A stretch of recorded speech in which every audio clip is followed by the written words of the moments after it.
Hi! Good day everyone! Welcome to my healthy living presentation. Ako po si Ruthie Ignacio, 61 years old na po, kaya ni Ruby. I am a civil engineer but I was not able to practice my profession. Napunta po ako sa TESDA for 18 years. Nag-avail ng early retirement noong 2009 because I joined a team sa Ethiopia. Isang special project ng GTZ doon. 1 year lang kasi mahirap pala pagtrabaho ng malayo sa family. And I was given the opportunity to work as a training officer sa FINMA Properties for 4 years lang kasi tinulungan ko ng asawa ko sa kanyang construction business. Working in those different working environments contributed to my developing migraine at saka vertigo. Walang linggo na hindi umaatake ang migraine at saka vertigo. And every time na sumasakit ng matindi ang aking ulo at every time na nahihilo ako, umiikot ang aking pakiramdam, hindi ko maiwasan malungkot kasi naalala ko my mother died sa brain tumor.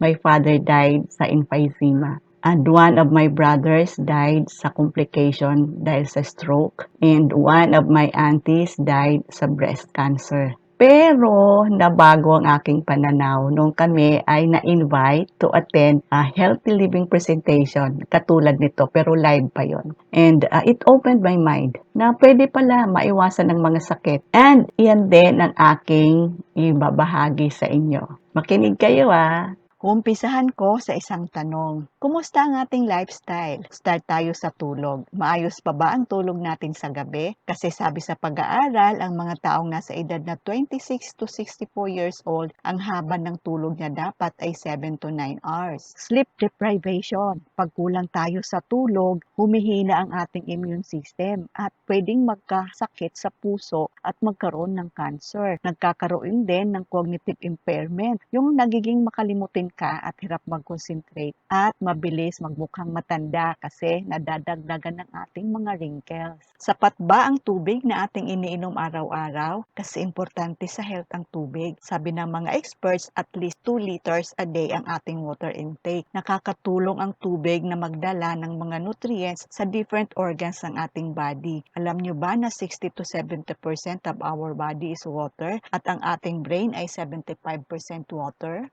Pag kulang sa tubig, nade-dehydrate ang ating katawan. Ang fluid sa utak natin nagde-decrease, kaya nakakaramdam tayo ng migraine. At nag-overwork din ang ating puso kasi lumalapot ang ating dugo. At nako-compromise ang ating mga kidneys pag kulang sa tubig. Malinis pa ba ang hangin nating nalalanghap? Ang paligid ba natin ay well ventilated? Kasi alam nyo ba, ayon sa pag-aaral, ang fresh air daw has been shown to help digest food more effectively. Nakakatulong mag-improve ng blood pressure and heart rate, strengthen the immune system, kaka-reduce ng obesity. Pag hindi well ventilated ang ating workplace or bahay, ayan, unhealthy air ang ating nalalanghap. Ano ang dulot niyan? Sakit ng ulo, irritable. Kasi hindi tuloy-tuloy ang daloy ng hangin, madali tayong magkahawaan ng sakit. Nakakakain pa ba tayo ng tama? Ang laman ba ng ating hapagkainan ay masusustansyang pagkain o pa-deliver na lang sa fast food, 'di ba? Ngayong pandemic, nauusong delivery kasi very convenient. Mababasa mo sa screen ang mga chronic diseases daw ay palagi may kinalaman sa diet and nutrition. Ang mabilis ihanda sa breakfast ay hotdog, tocino at delata. Ang hotdog, katulad ng ibang processed meat, are linked to increased risk for health issues like type 2 diabetes, sakit sa puso at cancer. Ang canned goods naman ay may chemical na inuugnay sa health problems like heart disease and type 2 diabetes. Makikita sa screen ang mga pagkain na kinukonsider na trans fat. Ang trans fat ay nagiging sanhi ng pagtaas ng bad cholesterol at nagpapababa naman ng good cholesterol. Palainom ka ba ng soft drinks? Alam mo ba na ang Coke na 600 ml ay may 16 na kutsara na sugar? Genetically modified foods. Sabi ng WHO, ang maganda sa GMO crop, they may contain more nutrients and grown with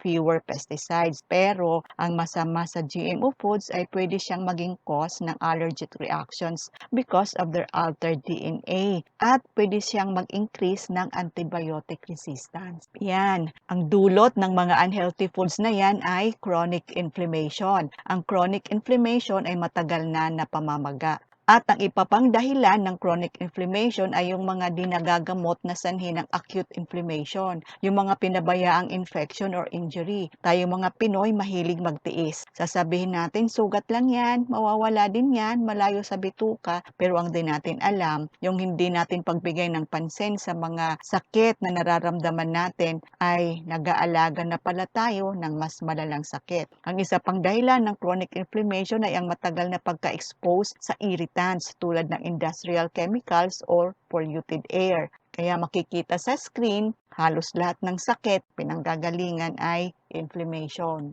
Ang isa pang problema na dulot ng unhealthy diet is blood vessel constriction o paninikip ng ugat. Pag masikip ang ugat o constricted, magiging mabagal ang pagdaloy ng dugo or magbabara. Delikado po yan. Alam niyo ba na kung pagdudugtong-dugtungin pala ang ating mga ugat ay aabot ng 60,000 miles, pwede ikutin ang mundo ng sobra sa 2 beses. Dapat po ang ating mga ugat ay nakabuka o dilated. Ayon sa statistics, 500 Filipinos die of heart attack every hour. How about exercise? Nakakapag-exercise pa ba? Maganda ang effect ng exercise sa ating health, bata man o matanda. Madaming health benefits pag tayo nakakapag-exercise. Lalo ngayong panahon ng pandemya, kailangan natin maiwasan ang ma-stress. Alam niyo ba yung sedentary lifestyle? Baka ganito tayo o mga kapamilya natin. Ang sedentary lifestyle is a lifestyle with a lot of sitting and lying down with no exercise at all.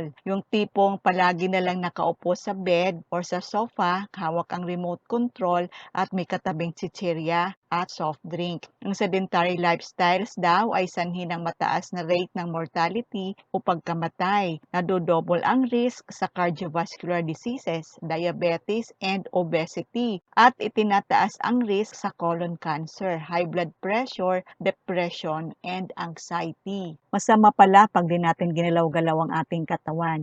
Di na naman kailangan magpunta sa gym para makapag-exercise. Ayon sa bagong study ng mga scientists sa University of Bristol, 10 minutes lang or 1,000 steps of brisk walking a day can have a big impact sa mga taong may edad na 60 and above. Ang top leading causes ng death dito sa atin ay cancer, stroke at heart attack. At ang number 1 dyan ay heart attack. Diba, nabanggit ko kanina, 540 na Pilipino ang namamatay every hour. May dumagdag pa na pandemya. Ewan ko kung totoo, pero may nagsabi, di na daw mawawala ang coronavirus, parang magiging katulad na lang siya ng flu at iba pang sakit. So, dapat talaga alagaan natin ang ating katawan. Di natin kontrol ang pagdami ng sakit, pero ang magagawa natin para maiwasan sila ay i-observe ang tamang lifestyle. Tamang tulog, tamang amount ng tubig na iniinom, sariwang hangin, tamang exercise at tamang nutrisyon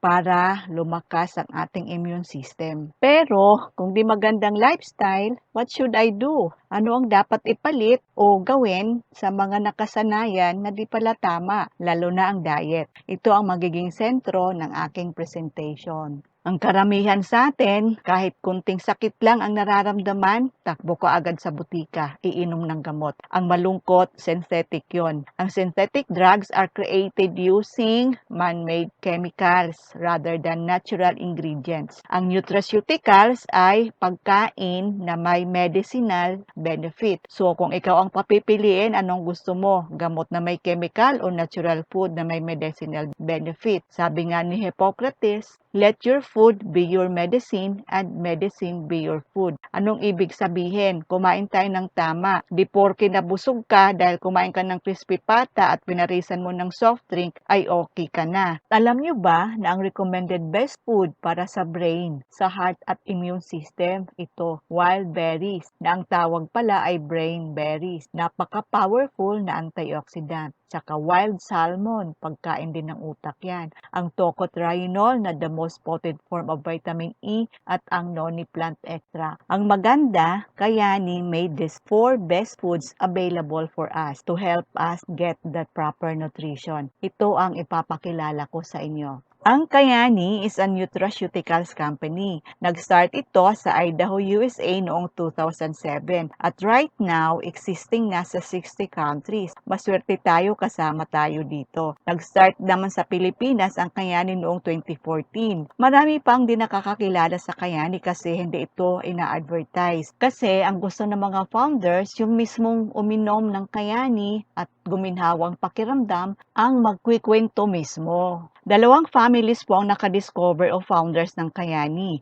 They are well-made business people. Ang mga Hansens ay nasa oil refinery business. Meron silang 13 na refineries sa US at Europe. Ang mga Taylors naman ay may malaking plantation ng potato sa Idaho, USA. Because of their hard work at because they are business people with integrity, gusto nila na ang product na gagawin nila ay talagang malaking tulong sa tao. So, nagbuo sila ng Kayani Scientific Board. Ang isa dyan ay si Dr. Claire Francomano ng Johns Hopkins Hospital, isang human geneticist. Ito ang mga Kayani products, ang Kayani Triangle of Health na binubuo ng Kayani Sunrise, Kayani Sunset at Kayani Nitro, ang Fit20, HL5 at ang bagong product na Probiotics Plus. Ayan, sabi ni Dr. Claire Francomano, Kayani Triangle of Health truly represents wellness simplified. These products taken throughout the day provide 100% of the recommended daily allowance of many crucial water-soluble vitamins to enhance optimal wellness. Galing ano? Lahat yan. Yung Kayani Triangle of Health ay part na ng buhay ko. 3 years ko nang iniinom at sila ang nagbibigay ng ginhawa sa akin at energy ko araw-araw. Kaya kwento ko sa inyo. Ang Kayani Sunrise is a powerful nutraceutical featuring the Alaskan wild blueberry. At dinagdagan pa ng 22 superfoods. Inaral yan. Alam nyo ba na ang wild Alaskan blueberry is 10 times higher antioxidant compared sa mga blueberry na cultured?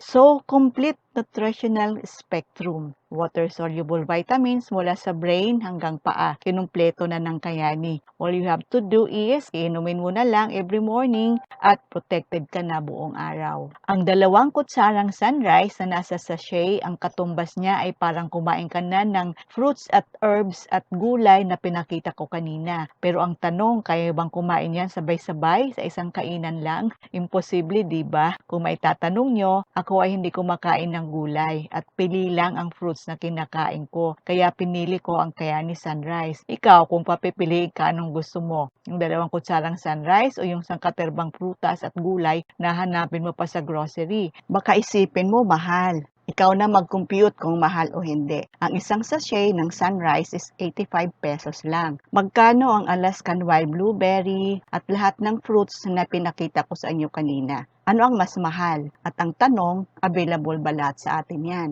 Makikita nyo, yung 5 baso ay may laman ng tap water. Ang tap water ay tubig na galing sa gripo. At ang tubig na galing sa gripo ay may chlorine. Ang tubig, pag nilagyan ng chlorine, ay nagkakaroon ng acid. Para malaman natin kung may acid nga yung mga tubig na nasa baso, lalagyan ng chlorine reagent test. Ayan, grabe. Nagkulay yellow yung tubig na nasa baso. Ibig sabihin, may acid nga. Imagine nyo lang kung tayo umiinom ng tap water. Ngayon naman, lalagyan ng ilang patak ng Kayani Sunrise ang tubig na may acid. Tingnan nyo kung anong nangyari, nag-neutralize. At ngayon, yung nalinis na tubig ay ilalagay doon sa ibang baso na may acid. Tingnan nyo kung anong nangyari, nag-neutralize. Imagine niyo lang kung tayo ay umiinom ng Kayani Sunrise. Nililinis ng Kayani Sunrise ang mga toxins sa ating katawan. Makikita nyo, pinapatakan uli ng chlorine reagent test yung mga baso na may tubig. Na hindi na nagkulay dilaw, ibig sabihin wala ng acid.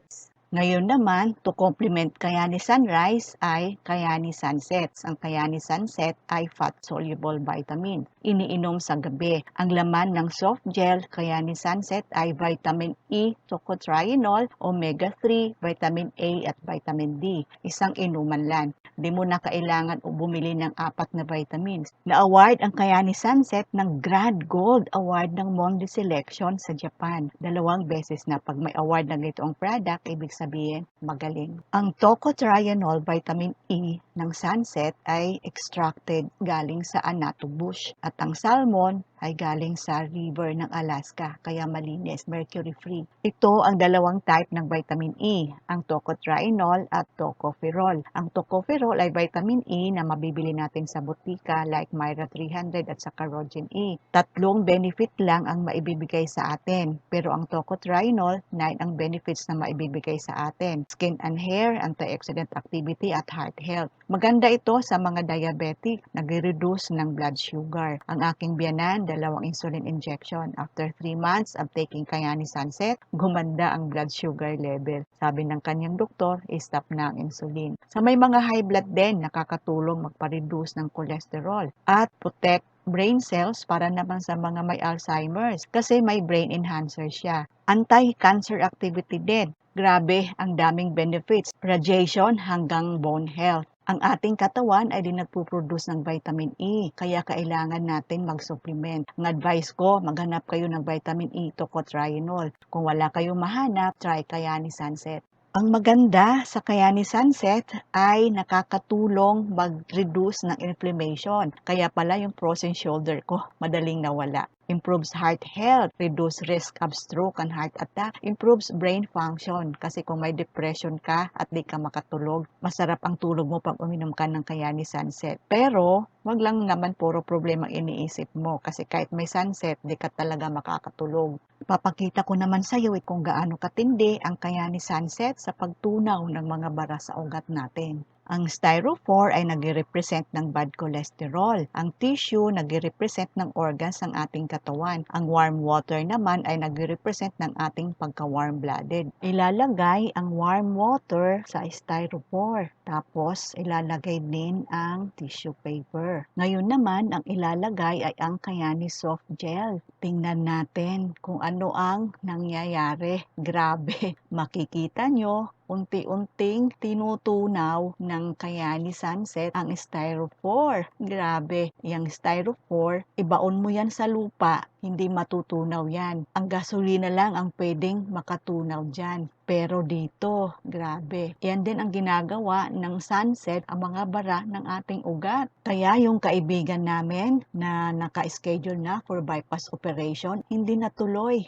Ang kagandahan sa Kayani Sunset, all natural siya. Kaya napansin nyo kanina yung tissue paper, hindi natunaw, very safe po siya. At ang third product sa Triangle of Health ay Nitro. Flagship product po ito ng Kayani. Ang Nitro ay nitrates na extracted from noni plant. Ito yung nakakatulong sa ating body mag-produce ng nitric oxide. Ang Nitro ay may 2 klase. Nitro FX, which is purely plant-based nitrates, at ang Nitro Extreme na nitrates plus CoQ10, niacin, chromium, zinc at magnesium. Ang nitric oxide ay Nobel Prize awardee dahil sa magandang nagagawa sa ating katawan. Ang tawag na dito ay molecule of life, signaling molecule. Binubuka niya ang ating mga ugat. Napaka-importante ng nitric oxide kasi 3 to 5 seconds lang na wala ka nito, pwede ka nang mamatay. Kaya yung mga sinasabing, nakausap ko lang kanina, ang healthy-healthy niya, bakit ganoon? O ang nangyari, nawalan ng nitric oxide. Science of nitric oxide, it defends, maintains, and repairs every cell in our body. Lahat ng sistema ng ating katawan ay natutulungan niya, mula ulo hanggang paa kasi puro ugat yan. Ang sabi ko nga kanina, umaabot ng 60,000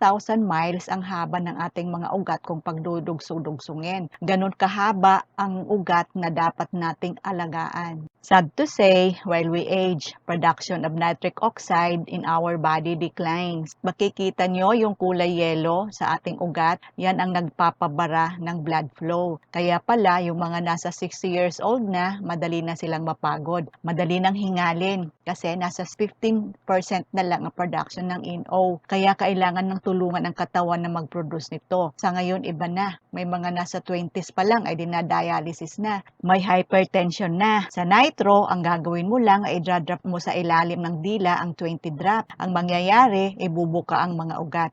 Yung migraine ko, ang bilis mawala. Ang Nitro FX ay pwedeng ipatak sa mata, sa ilong at sa mga sugat. Para marinig nyo mismo kay Dr. Luis Ignaro, ang scientist na nakadiscover ng nitric oxide, facts about nitric oxide. Panoorin natin itong video. Nitric oxide is a gas. It's a gaseous substance that only lasts for a few seconds. It's very unstable. What I discovered was that our bodies produce this molecule of nitric oxide. What we discovered was that our arteries, our endothelial cells that line the arteries, actually make this nitric oxide. And what nitric oxide does is phenomenal. It's a vasodilator, which means it widens the arteries. And when it does that, it lowers the blood pressure. It improves blood flow to different organs because you're dilating the arteries. And in addition, this nitric oxide can keep the inner lining of the arteries healthy so that blood does not clot.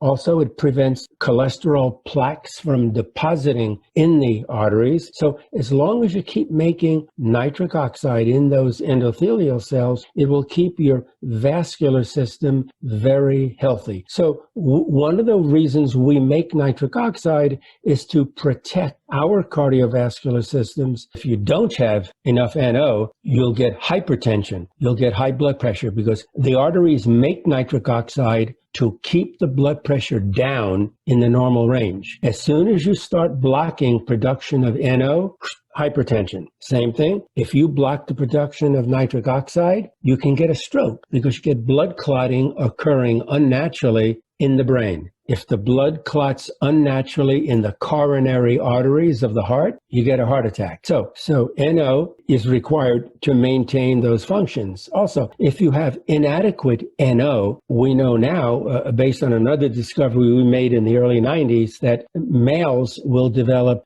impotence or erectile dysfunction. The brain depends so heavily on nitric oxide for numerous functions. The most important functions we know about NO in the brain is that the nitric oxide promotes learning, memory, recalling information. The brain has more nitric oxide in it than does the rest of the body. But there's got to be more functions. You know, I think NO is important in the brain to dilate all the blood vessels, to keep the blood circulating in the brain, to keep the delivery of oxygen and nutrients going to the brain. And when you dilate arteries, you also promote the removal or washout of metabolite that can injure the brain. I personally believe that the nitric oxide is one of the most important signaling molecules in the brain. It's one of the reasons why I call nitric oxide the miracle molecule. This epidemic hit. 5 large clinical trials were started with nitric oxide, and the results are almost in. Some of the data has leaked out already, and it's clear that nitric oxide is very effective in treating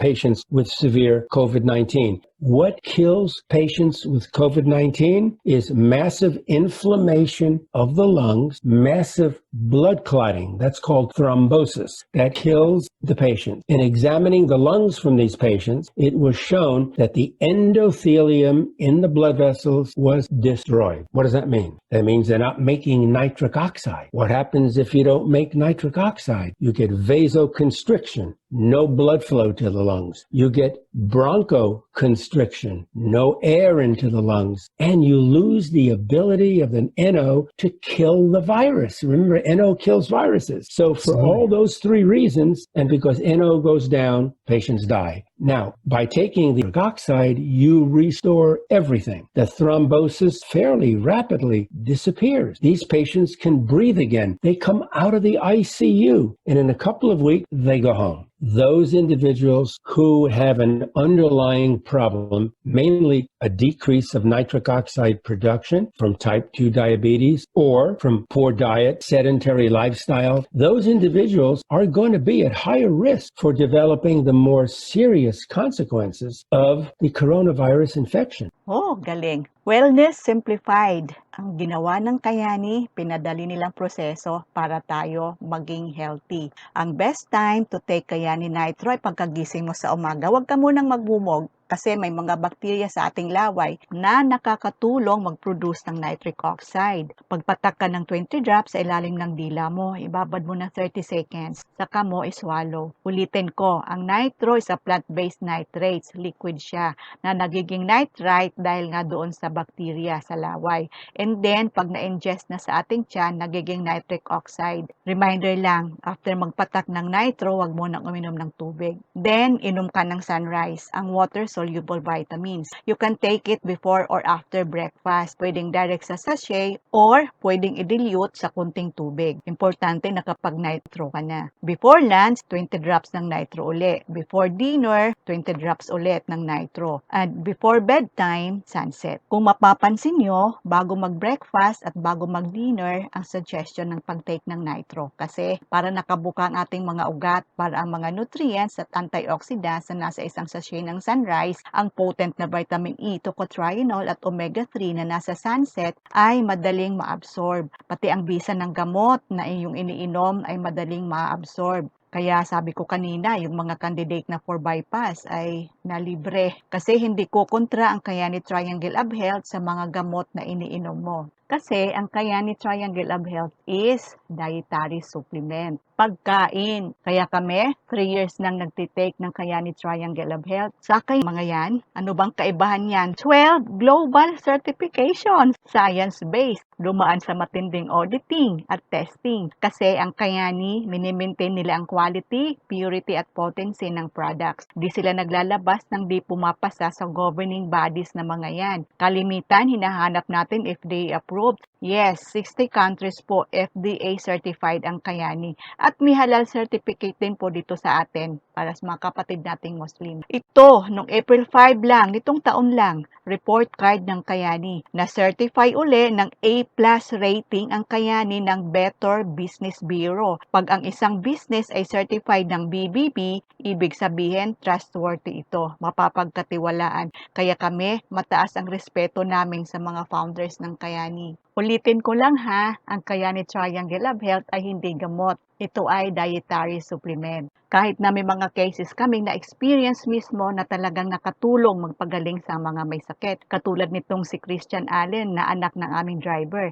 Gumaling siya from acute lymphoblastic leukemia sa tulong ng Kayani Triangle Ab Health. Supposedly, mag-undergo siya ng 10 cycles of chemo. Sa loob ng 2 taon, naka-4 lang kasi palagi may complications. Ang pinakamatinding complication ay nung namaga ang atay. Sabi namin sa driver namin, wala namang mawawala kung ipapatry natin ang Kayani Triangle Ab Health. Lo and behold, after a year with Kayani Triangle Ab Health, cancer-free na ang bata. Well, husband ko, allergy siya sa crab at saka sa shrimp for 33 years. Pero 3 weeks lang sa Kayani Triangle Ab Health, nawala allergy niya. Noong February 13, 2020, sinugod namin siya sa ospital kasi na-stroke, may pumutok na ugat.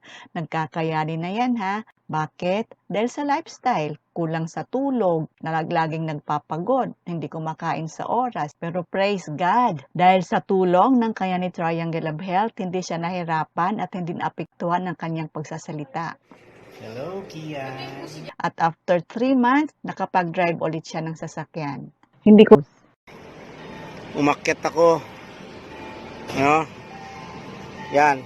Kanyang kataas yung 4 na scaffolding.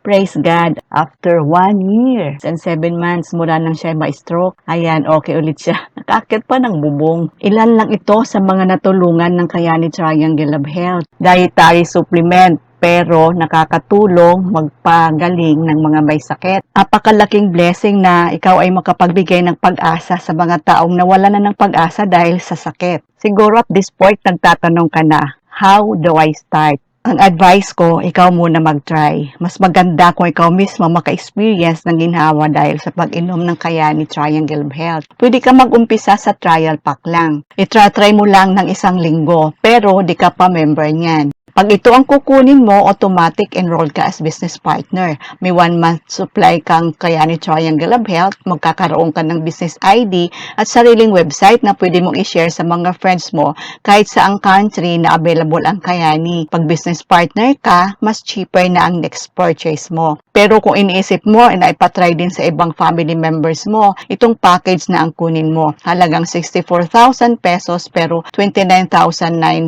lang ang babayaran mo. May 2 months supply ka ng Kayani Triangle of Health, may 4 na 7-day trial packs, may 1 month supply ka ding HL5 at saka Fit20. Sabi ng iba, mahal daw. Ganon din ba ang tingin mo? Kaya mo bang bumili ng mga mamahaling damit, mamahaling relo at sapatos? Bakit hindi ka mag-invest sa inyong health? Hindi natin control yung mga virus, yung mga sakit na dumarating, pero kaya natin palusugin ang ating mga katawan. Kaya natin palakasin ang ating immune system. Mas mahal po magkasakit. Kung mayroon pa kayong mga tanong or clarifications, pwede niyo po akong tawagan sa mga numbers na nasa screen or you can visit our website. That ends my presentation. I hope may natutunan kayo. Thank you for watching. Stay safe. God bless everyone. Bye.